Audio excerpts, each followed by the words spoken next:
Question 2. Write a number in each space to make these calculations correct.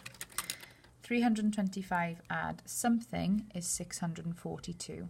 So we're going to use the inverse operations to find this missing gap now. So instead of adding, I'm going to subtract. So we'll say 642 take away 325.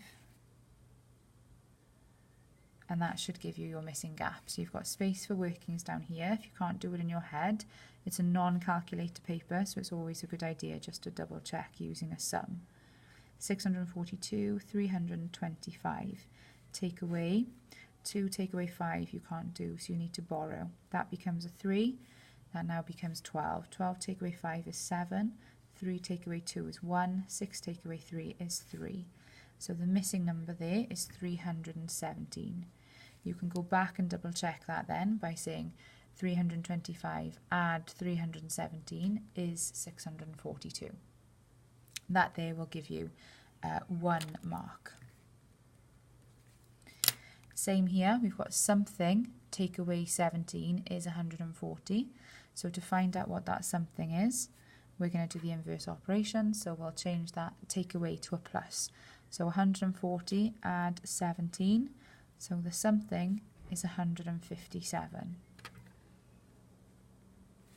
Again, you can double check that. 157 take away 17 is 140. 1 mark.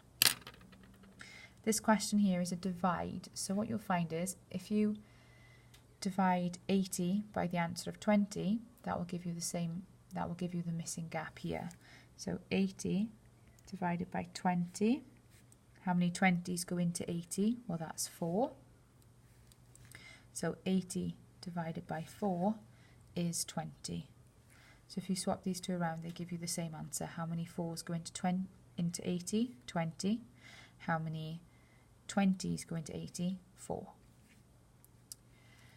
Timesing a number by a decimal. There's 2 ways you could do this. So because you're timesing by 100, you can just move that decimal. So we've got 0.6. Because I've got 2 zeros on the 100, then I move that decimal twice. So 1, 2. So it now goes here. Fill in my gaps with 0. So that would be 60, technically 0.0. So my answer there would be 60.